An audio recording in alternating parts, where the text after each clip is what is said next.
नमस्कार, आप सभी का स्वागत है यूथ अध्ययन के चैनल पे। देखिए एक बार फिर से मैं आप सभी के बीच एसपीटेट नवंबर 2025 के लिए जीके का पार्ट 30 लेके आ चुका हूँ।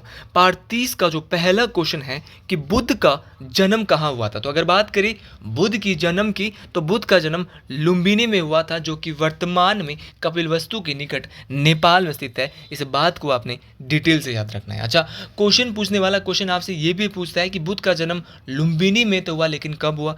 तो लुम्बिनी में बुद्ध का जन्म 563 ईसा पूर्व में हुआ। इस बात को भी आपने डिटेल से याद रखना है। अगर बात करें महात्मा बुद्ध की, तो ये बौद्ध धर्म के संस्थापक थे और इनको जो है वो क्या है, एशिया का ज्योतिपुंज। तो एशिया का ज्योतिपुंज या लाइट ऑफ एशिया के नाम से किसे जाना जाता था, तो महात्मा बुद्ध को जाना जाता था। अगर बात करें महात्मा बुद्ध की, तो इनके पिता का क्या नाम था। ये क्वेश्चन टेट परीक्षाओं में बहुत बार पूछा जाता है। तो इनके पिता का नाम था शुद्धोधन। तो शुद्धोधन इनके पिता का नाम था। ये बात आपको डिटेल से याद रखनी है। और अगर बात करें इनकी माता की, तो इनकी माता का नाम था महामाया। इस बात को आपने डिटेल से याद रखना है। अच्छा, क्वेश्चन पूछने वाला क्वेश्चन आपसे ये भी पूछता है कि जब महात्मा बुद्ध छोटे थे तो इनके बचपन का नाम क्या था। तो इनके बचपन का नाम था सिद्धार्थ। क्या नाम था? सिद्धार्थ। ये बात आपको याद रखनी है। हर एक बात मोस्ट इंपॉर्टेंट रहने वाली है। सीधा क्वेश्चन परीक्षाओं में पूछा जाता है कि जब बुद्ध ने गृह त्याग किया, तो गृह त्याग की घटना को बौद्ध धर्म में क्या कहा जाता है। तो उस घटना को ध्यान से सुनना है, महाभिनिष्क्रमण। महाभिनिष्क्रमण का मतलब है कि इन्होंने क्या है, किसी चीज़ को छोड़ दिया है, निष्क्रमण कर दिया है। तो महाभिनिष्क्रमण बौद्ध धर्म में कौन सी घटना है, तो बुद्ध के गृह त्याग की घटना को महाभिनिष्क्रमण कहा जाता है। ये बात आपको डिटेल से याद रखनी है। अच्छा, फिर बोला जाता है कि धर्म चक्र परिवर्तन क्या है। तो जब महात्मा बुद्ध के द्वारा अपना पहला उपदेश दिया गया, तो बौद्ध ग्रंथों में इसे क्या किया गया, धर्म चक्र परिवर्तन। अगर आप भी एसपीटेट नवंबर की तैयारी कर रहे हो और आप भी एसपीटेट नवंबर में क्लियर करना चाहते हो, हमसे हैंड रिटन नोट्स या हमारा बैच परचेज करना चाहते हो, तो हमारे साथ जुड़िए मात्र और मात्र 499 रुपीज़ में। हम देंगे आपको 499 में live plus recorded classes. 499 month ही आपको रहने वाला है। आप इस नंबर पर कॉन्टैक्ट कर सकते हैं 7876145409। अगर आपको हमारा कंटेंट पसंद आ रहा हो, तो हर एक सब्जेक्ट का अलग अलग टीचर आपको पढ़ाने वाला है और थ्योरी बेस्ड यहाँ पे हर एक चीज़ रहने वाली। ये नहीं कि जैसे यहाँ क्वेश्चन पेपर पढ़ा रहा हूँ, ये तो सिर्फ प्रैक्टिस के लिए आपको पढ़ाए जा रहे, ताकि पेपर में जाके ये सेम क्वेश्चन वहाँ पे आए। और बहुत सारे क्वेश्चन देखिए दोस्तों रिपीट भी होते हैं।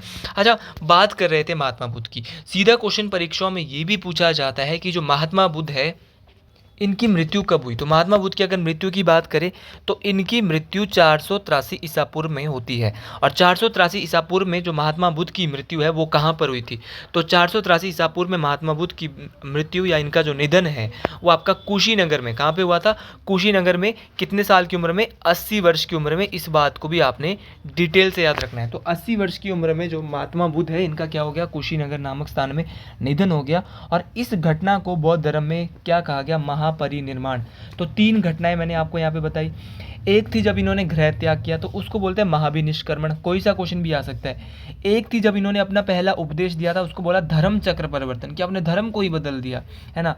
और दूसरा इन्होंने जो तीसरी जो बात है, जब इनकी मृत्यु हुई थी, इनको निर्माण को प्राप्त हुई थी, तो क्या उस टाइम में क्या बोला, महापरिनिर्वाण बोला। अच्छा, महात्मा बुद्ध ने अपना पहला उपदेश कहाँ दिया, कभी कभार ये क्वेश्चन भी आता है। तो इनके द्वारा पहला उपदेश अपना सारनाथ में दिया गया। अच्छा, सारनाथ कहाँ पड़ता है सर, सारनाथ भी बता दीजिए भाई। सारनाथ जो है वो यूपी में पड़ता है। और ये जो पहला उपदेश महात्मा बुद्ध के द्वारा दिया गया वो किस भाषा में दिया गया, पाली भाषा में दिया गया। इस बात को आपने याद रखना है। अच्छा, बहुत दफ़ा टेट परीक्षाओं में एक सीधा क्वेश्चन आता है कि महात्मा बुद्ध ने पहला उपदेश तो सारनाथ में दिया, लेकिन जो सर्वाधिक उपदेश है वो महात्मा बुद्ध ने कहाँ पे दिए, तो सर्वाधिक उपदेश दिए थे श्रावस्ती। कहाँ पे दिए थे, श्रावस्ती। तो सर्वाधिक उपदेश जो दिए थे वो आपके श्रावस्ती में दिए थे। इस बात को आपने डिटेल से याद रखना है। तो ये सारी बातें आपको, और श्रावस्ती कहाँ की राजधानी थी, तो कौशल देश की राजधानी थी। ये भी परीक्षाओं में बहुत दफ़ा सीधा सीधा क्वेश्चन पूछा जाता है। अच्छा, एक बार क्वेश्चन आया था कि जो महात्मा बुद्ध है, इनकी सौतेली माँ का नाम क्या है। तो इनकी सौतेली माँ, जो इनकी मौसी भी कह सकते हैं, वी माता भी कह सकते हैं, जिन्होंने इनका पालन पोषण किया था, उनका नाम था प्रजापति गौतमी। तो प्रजापति गौतमी। अच्छा, एक बार क्वेश्चन पूछा गया था इनके पुत्र का नाम क्या था। तो इनके पुत्र का नाम था राहुल। इनके पुत्र का नाम राहुल था। इस बात को आपने याद रखना है। और इनका जो घोड़ा होता था, घोड़ा उसका नाम था कंथक। तो कंथक किसका घोड़ा था? तो कंथक महात्मा बुद्ध का घोड़ा था। इस बात को डिटेल से मेरे भाई बहनों आपने याद रखना है। अगला क्वेश्चन है, नालंदा विश्वविद्यालय कहाँ पर स्थित है? ये क्वेश्चन परीक्षाओं में सीधा सीधा पूछा जाता है। अगर बात करें नालंदा विश्वविद्यालय की, तो नालंदा विश्वविद्यालय आपका बिहार में है, और बिहार में कहाँ पर है? पाटलिपुत्रम या पटना के समीप है। इस बात को आपने डिटेल से याद रखना है, पटना के समीप है, ये बात आप बिल्कुल याद रखेंगे। फिर क्वेश्चन पूछने वाला क्वेश्चन ये पूछता है कि जो नालंदा विश्वविद्यालय है उसकी स्थापना किसके द्वारा की गई? ये तो टेट परीक्षाओं का सबसे फेवरेट क्वेश्चन है। तो नालंदा विश्वविद्यालय की जो स्थापना है वो कुमार गुप्त प्रथम, किसके द्वारा? कुमार गुप्त प्रथम के द्वारा। तो नालंदा विश्वविद्यालय की स्थापना कुमार गुप्त प्रथम के द्वारा की गई थी। इस बात को आपने डिटेल से याद रखना है। अच्छा, एक गुप्त वंश के राजा थे, ये भी आपको डिटेल से याद रखना है। ये जो कुमार गुप्त प्रथम है, नाम से ही पता चल रहा है गुप्त वंश। अगर बात करें इस जो नालंदा विश्वविद्यालय को है, इसके ऊपर जो है वो इसको डिस्ट्रॉय कब किया था और किसने किया था? तो नालंदा विश्वविद्यालय को डिस्ट्रॉय 1193 ईस्वी में किया गया था। किसने किया था? तो बख्तियार खिलजी। तो बख्तियार खिलजी के द्वारा आक्रमण किया गया था नालंदा विश्वविद्यालय पे। इसको यहाँ पे एक लाइब्रेरी होती थी, उसको जला दिया गया था, जो 3 महीने तक जली हुई रही थी, बंदी नहीं हुई थी। ठीक है, तो नालंदा विश्वविद्यालय अपने समय का एक बहुत ही पुराना और चर्चित विश्वविद्यालय था। अगर बात करें विक्रमशिला विश्वविद्यालय की, एक है नालंदा, एक है विक्रमशिला, दोनों से कभी कभार क्वेश्चन आता है। नालंदा पूछते हैं विक्रमशिला, और बच्चे यहाँ हड़बड़ा जाते हैं। जो तो नालंदा है वो बनाई है कुमार गुप्त प्रथम के द्वारा, लेकिन अगर बात करें विक्रमशिला विश्वविद्यालय की तो इसको धर्मपाल के द्वारा बनाया गया था। और धर्मपाल की बात करें, ये पाल वंश के राजा थे, इनके द्वारा विक्रमशिला विश्वविद्यालय की स्थापना की गई थी। विक्रमशिला विश्वविद्यालय बिहार के भागलपुर में स्थित है। इस बात को आपने डिटेल से याद रखना है। सारी की सारी बातें परीक्षाओं में काम आने वाली है। अगर बोलेगा नालंदा विश्वविद्यालय तो धर्मपाल बोलेंगे, पटना के समीप है। और अगर बोलेगा विक्रमशिला विश्वविद्यालय तो बोलेंगे आपका, अगर बोलेगा नालंदा तो आएगा कुमार गुप्त, और अगर विक्रमशिला तो धर्मपाल। ये दोनों बातें आपको डिटेल से याद रखनी है। अगले क्वेश्चन की ओर बढ़ते हैं।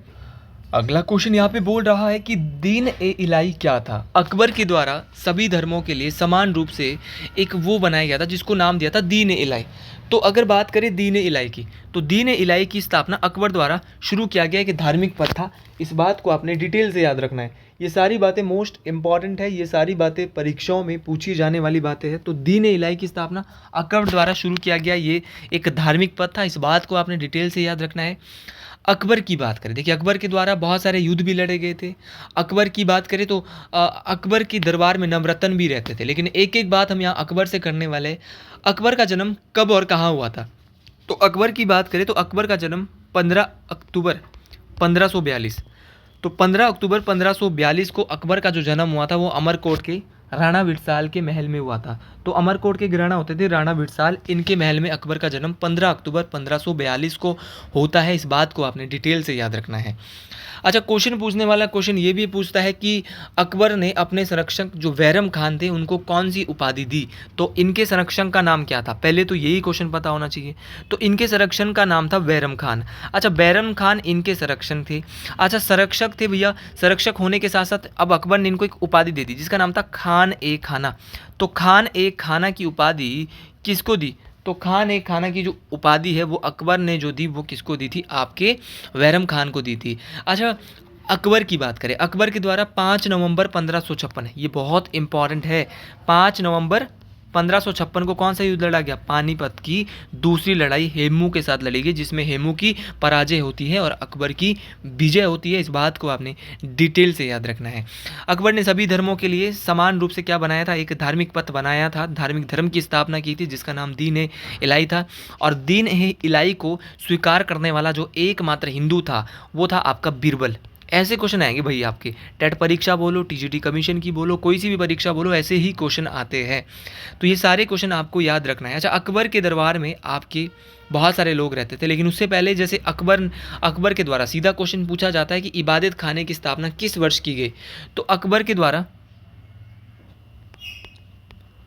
इबादत खाने की स्थापना 1578 में की गई थी। कहाँ पे की गई? फतेहपुर सीकरी। तो फतेहपुर सीकरी में इन्होंने इबादत खाना बनवाया।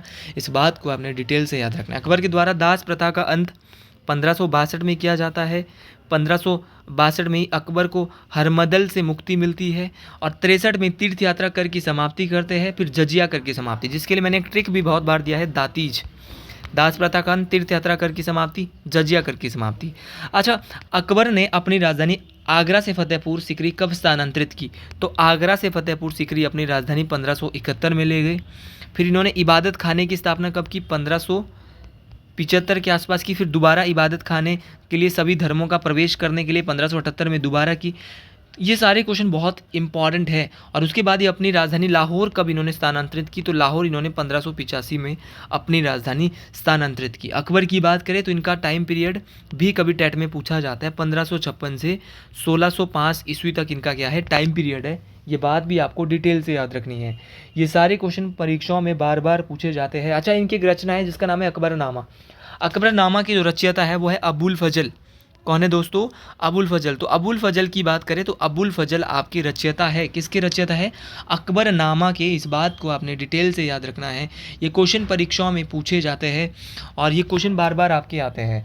तो अकबर के दरबार में नवरत्न रहते थे, जैसे कि आपका बिरबल हो गया, अबुल फजल हो गया, तानसेन हो गया, अबू रहीम खाना हो गया, मानसिंह हो गया, राजा टोडरमल हो गया, फेजी हो गया, फ़कीर सिंह हो गया, मुल्ला दो प्याजा हो गया। तो ये सारे के सारे अकबर के दरबार में रहने वाले नवरत्न हुआ करते थे। 9 रत्न। एक बार दोबारा सुन लीजिए। बीरबल, अबुल फजल, तानसेन, आपका तानसेन को रामतनु पांडे के नाम से भी जाना जाता था, अबू रहीम खाना, मानसिंह, एक राजा टोडरमल, एक फेजी, फ़कीर अज्जुद्दीन, आपका मुल्ला दो प्याजा। तो ये सारे के सारे अकबर के दरबार के नवरत्न थे। इस बात को आपने डिटेल से याद रखना है। भाई अगला क्वेश्चन यहाँ पे बोल रहा है कि भारत के संविधान को किसके द्वारा अंगीकार किया जाता है? तो भारत का जो संविधान है ना, उसको जो अंगीकार किया गया था वो संविधान सभा के द्वारा किया गया। अगर बात करें संविधान की, भारत के संविधान की, तो भारत की संविधान सभा जो थी वो बहुत ज़्यादा इंपॉर्टेंट थी। इसी ने आगे जाकर जो है वो बहुत सारी जो है वो संविधान का भी निर्माण किया था, जिसके लिए 2 वर्ष 11 माह और 18 दिन लगे थे। अगर बात करें संविधान सभा की, तो संविधान सभा का जो गठन है वो 1946 में कैबिनेट मिशन के तहत भारत में इसका जो है धीरे धीरे गठन किया जाता है। संविधान के लिए सबसे पहले चुनाव करवाए जाते हैं। तो संविधान सभा के लिए अप्रत्यक्ष चुनाव कितने सीटों पर हुए थे? तो संविधान सभा के लिए 389 सीटों पे। सबसे पहले आपको ये बात याद रखनी कि अप्रत्यक्ष चुनाव हुए थे 389 सीटों पे। अब 389 सीटों में से सिर्फ चुनाव जो संपन्न हुआ था वो 296 सीटों पे हुआ था। चुनाव संपन्न जो हुआ था वो 296 सीटों पे हुआ था। इस बात को आपने डिटेल से याद रखना है। दूसरी बात आपको जो डिटेल से याद रखनी है वो ये बात याद रखनी है कि जब चुनाव संपन्न हुआ था 296 सीटों पे, तो उसमें सीधा क्वेश्चन पूछा जाता है कि महिलाओं की संख्या कितनी थी? तो 296 में से संविधान सभा में महिलाओं की संख्या थी 15। ये बात आपको डिटेल से याद रखनी है। अच्छा, संविधान सभा के जो संवैधानिक सलाहकार थे वो कौन थे? तो संविधान सभा के जो संवैधानिक सलाहकार थे वो थे BN राव। कौन थे आपके? BN राव थे। इस बात को आपने डिटेल से याद रखना है। अच्छा, संविधान सभा की एक प्रारूप समिति थी। प्रारूप समिति के अध्यक्ष कौन थे? तो प्रारूप समिति, जिसको ड्राफ्टिंग कमेटी कहा जाता है, इसके अध्यक्ष डॉक्टर भीमराव अंबेडकर थे। ये बात भी आपको डिटेल से याद रखनी है। अच्छा, क्वेश्चन पूछने वाला क्वेश्चन आपसे ये भी पूछ लेता है कि जो आपकी जो संविधान सभा थी उसकी पहली, दूसरी, तीसरी, बहुत ज़्यादा हम ये बैठ के पढ़ते रहते हैं। जो संविधान सभा थी उसने संविधान को कब लागू किया, कब अंगीकृत किया? तो संविधान को जो लागू किया था वो संविधान बन के जो तैयार हुआ था वो तो 26 नवंबर 1949 को हुआ था। भाई संविधान पहले बन के तैयार हुआ था 26 नवंबर, इसीलिए 26 नवंबर को संविधान दिवस और कानून दिवस के रूप में भी मनाया जाता है। और संविधान जो लागू होता है वो आपका 26 जनवरी 1950 को होता है। इस बात को आपने याद रखना है। तो संविधान लागू हुआ 26 जनवरी 1950, इसीलिए 26 जनवरी को गणतंत्र दिवस के रूप में भी मनाया जाता है। इस बात को आपने डिटेल से याद रखना है। और भाई बहनों, अगर सीधा क्वेश्चन आपसे पूछा जाएगा कि संविधान बनकर कब तैयार हुआ, तो बोलेंगे 26 नवंबर को, और इसीलिए 26 नवंबर को कानून दिवस या संविधान दिवस के रूप में भी मनाया जाता है। हर एक क्वेश्चन बहुत इंपॉर्टेंट है। और संविधान सभा की जो अंतिम बैठक हुई थी वो आपकी 24 जनवरी 1950। इस बात को भी आपने डिटेल से हर एक बार डंके की चोट पर याद रखनी है। कोई सा क्वेश्चन भी आपका गलत होने वाला नहीं है। अगला क्वेश्चन है कि भारत में नया राज्य स्थापित करने के लिए अंतिम सत्ता कौन है? तो भारत में अगर नया राज्य स्थापित करना है, जैसा कि आप सभी जानते हैं कि अनुच्छेद 2(3) में भी बताया गया है कि भारत में संघ एवं राज्य है। तो भारत में अगर नया राज्य स्थापित करना है तो अंतिम सत्ता जो है वो संसद है, पार्लियामेंट है। इस बात को आपने याद रखना है। तो पार्लियामेंट यहाँ पर अंतिम सत्ता है जो भारत में एक नया राज्य बनाने के निर्माण में यहाँ पर जो है वो बहुमत भी प्रदान करवा सकती है। इस बात को आपने याद रखना है। तो संसद के द्वारा भारत में नया राज्य स्थापित करवाया जा सकता है। अच्छा, अगर बात करें पार्लियामेंट की, संसद की बात करें, तो भारतीय संविधान का कौन सा अनुच्छेद ऐसा है जो संसद की बात करता है? तो अनुच्छेद नंबर 79 संसद की बात करता है। इस बात को आपने डिटेल से याद रखना है। अच्छा, बात करें संसद की, तो सीधा क्वेश्चन पूछा जाता है संसद के कितने सदन हैं? तो संसद के आपके 2 सदन हैं। एक आपका राज्यसभा है जिसको ऊपरी सदन कहा जाता है, निचला सदन है लोकसभा। राज्यसभा की बात आर्टिकल नंबर 80 में की जाती है और लोकसभा की बात आर्टिकल नंबर 81 में की जाती है। लोकसभा संसद का निम्न सदन है, लोअर हाउस है। और अगर अपर हाउस की बात करें तो राज्यसभा आपका क्या है? अपर हाउस है। किसका? संसद का अपर हाउस है। इस बात को आपने याद रखना है। अच्छा, क्वेश्चन ये पूछा जाता है कि जो संसद होता है, अगर संसद में आपका संयुक्त बैठक बुलानी है, तो संयुक्त बैठक राज्यसभा की भी और लोकसभा की भी, तो वो कौन बुला सकता है? तो संसद की जो संयुक्त बैठक है वो कौन बुला सकता है? सीधा क्वेश्चन यहाँ से परीक्षाओं में पूछा जाता है। तो संसद की जो संयुक्त बैठक है वो अच्छा है, वो बुला सकता है राष्ट्रपति, लेकिन इसकी अध्यक्षता जो करेगा वो लोकसभा का अध्यक्ष करेगा। इस बात को आपने डिटेल से याद रखना है। अगला क्वेश्चन है कि संसद के कितने सत्र होते हैं? ये परीक्षाओं में बहुत बार पूछते हैं। तो संसद के भाई 3 सत्र होते हैं। एक होता है आपका बजट सत्र, और ये हर वर्ष होते हैं।